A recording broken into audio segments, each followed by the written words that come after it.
Boa noite, João, Alê, a quem tá ligado. Olha só, ontem, quando passava ali o intervalo do jogo, chegou a informação pra gente, e a gente tem um zelo, né, nessa notícia, na informação e em todos os aspectos que ela pode refletir, e ela reflete, porque a Itatiaia, quando fala, é sempre com muita certeza e muito respeito às pessoas envolvidas.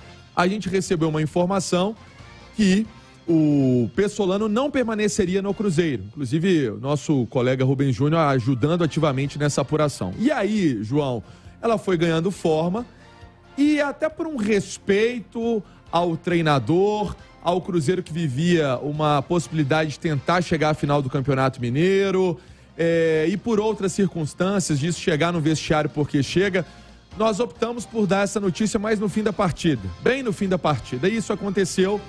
Ali estava, já do lado de fora do campo, passei a notícia que o Pessolano poderia sair. E aconteceu, né? O Pessolano já tinha demonstrado a vontade de deixar o Cruzeiro em dezembro. Ele falou isso na coletiva. Hoje o Pedro Martins também está aqui para a gente trazer um recorte importante dele. Falou desse assunto, mas que a gota d'água, João, foi o duelo contra o Pouso Alegre. Quando ele faz 3 substituições ali com 30 minutos de jogo, sai o Igor Formiga, sai o Reinaldo e sai o Alisson. Ali ele perdeu um pouco o grupo. E aí eu te faço uma pergunta que é decisiva para nossa análise. O Pessolano pediu demissão ou o Pessolano foi demitido? Ele pediu demissão em dezembro. Essa é a versão oficial do clube. E agora? Ele foi convidado a se retirar? E agora o jogo contra o América, a primeira partida da semifinal, foi ali que eles chegaram e falaram assim, ó, realmente, vamos fechar esse campeonato. Foi mais ou menos o seguinte, sabe aquele pedido que você fez lá atrás? Então você tá com a razão, vamos mexer agora. Foi isso? O jogo do Pouso Alegre foi a certeza que ele não permaneceria. O jogo do Pouso Alegre foi dia 7 de fevereiro. Ele não permaneceria ali. E o jogo contra o América foi o encerramento do ciclo, o primeiro jogo, quando chegaram a ter essa ideia que na partida seguinte, em caso de não classificação, o trabalho seria interrompido. O Ale, de toda maneira, é uma história, na melhor das hipóteses, muito mal construída do ponto de vista do planejamento de temporada, para um modelo que fala tanto em planejamento, né? O Cruzeiro tem falado tanto planejamento, gestão. Está mudando o técnico há 15 dias de abrir o Campeonato Brasileiro, para quem está chegando pegar um elenco que foi montado por outro. Outro dia a gente estava conversando aqui, você me deu uma chegada no Tornosa, né? Que eu falei, o Cruzeiro faz planejamento para 20 anos. Você lembra que você deu no meu meio? Falei que isso não existe mais. No Botafogo, por exemplo, o Luiz Castro é muito mais questionado. E foi muito mais questionado. Ainda é, né? Vale lembrar que o Botafogo também não chegou à semifinal do Campeonato Carioca. E a empresa SAF, ela mantém o treinador, porque essa é a ideia. Você acredita no cara, acredita no projeto e vai com ele. Então, realmente, eu acho que é a maior crise perder a Copa do Brasil ali nas oitavas pro Fluminense, perder a final do Campeonato Mineiro ano passado pro Atlético, perder a semifinal pro América agora, para mim são percalços que o Cruzeiro passa. São todos resultados normais, né? Não tem nada de absurdo nisso. Agora esse aí ficou esquisito. A minha primeira pergunta para o Cruzeiro foi se ele queria sair em dezembro, por que não contratar um treinador ali que fosse em janeiro e tal. A resposta que eu obtive, eles não queriam contratar com pressa, eles queriam ter tempo para estudar a pessoa ideal. Tudo bem, mas aí eu faço uma pergunta a você como analista de futebol. Só estou respondendo o que ele falou, hein? Sim, e aí eu pergunto o seguinte, mas o ideal não é que o técnico monte o elenco com o qual ele vai trabalhar, porque ele fala o seguinte, olha, eu gosto de um time que ataca mais pelas pontas, que joga aberto, então vou pedir aqui a contratação de um velocista pela direita, um velocista pela esquerda. Não, gosto de um time que joga mais fechado, então minha prioridade aqui é corrigir a zaga, porque eu acho que falta um zagueiro mais alto e trocar a dupla de volantes. Não, vejo que eu tô com a deficiência de goleiro, então o meu time vai começar pela contratação de um grande goleiro. O cara que chega agora ali, ele chega para tocar um time que foi montado pelo Pesolano.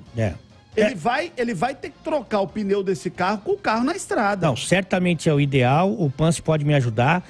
Eu, depois que tudo isso aconteceu, tenho algumas dúvidas se o Pesolano apontou e escolheu alguns nomes. Eu tenho dúvida. Por exemplo, o Pesolano, ele gosta de jogar com 3 zagueiros e zagueiros que saibam sair jogando.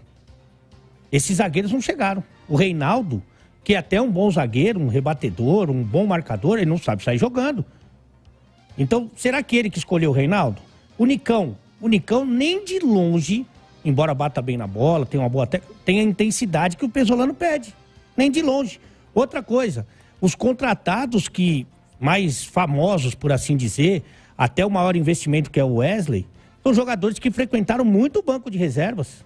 Então, o que você está sugestionando com a sua análise é o seguinte, que o Cruzeiro já pode ter vindo durante a temporada montando um elenco independentemente do desejo de permanecer ou não com o Pesolano. Vamos montar o time que a diretoria de futebol entende o ideal, com o Pesolano ou sem Pesolano, porque a gente não tem mais firmeza na presença dele para a temporada. É mais ou menos isso que você está trazendo. Eu estou imaginando, não só pelo anúncio do Pesolano em dezembro para eles, para a direção, como pelas escolhas do Pesolano durante o Campeonato Mineiro. Porque eu acho que o Pesolano fez um Campeonato Mineiro horrível. Mas acho ele bom treinador, inteligente, trabalhador. Eu vou só dar uma dimensão dessa questão do Campeonato Mineiro para o torcedor do Cruzeiro fazer a sua análise. O meu querido Vila Nova, que montou um time às pressas, no esforço hercúleo ali do Issa Elias Moisés, quando já não tinha quase jogador do nível dos times do interior disponível mais, já não tinha mais jogador disponível quando o Vila foi montar o seu elenco. O Vila vai e monta o time mais jovem de todo o Campeonato Mineiro. Sabe quanto que é a folha de pagamento do Vila? 100 mil reais por mês. Eita. Deve ter jogador no Cruzeiro ganhando bem mais do que isso. O Vila terminou o Mineiro com 10 pontos, o Cruzeiro com 12.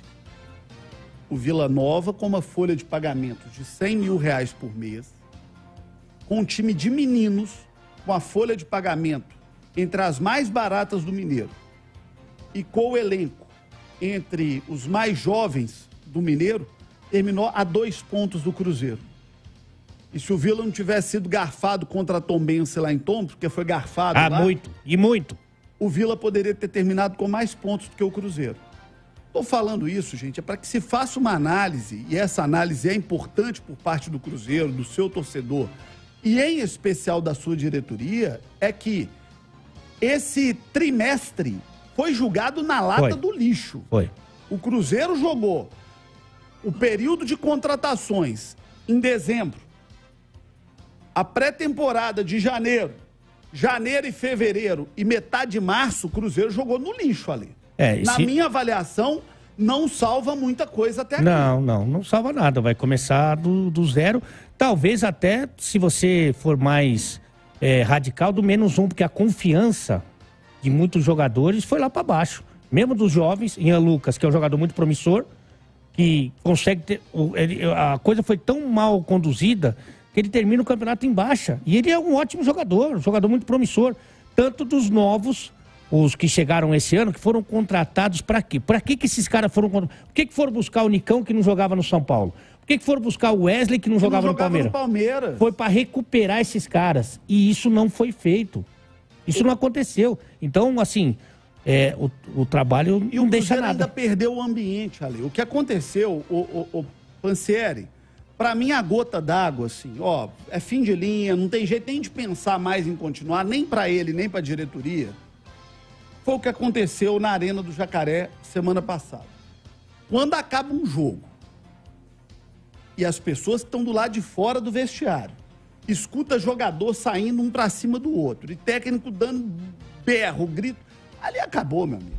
Ali acabou.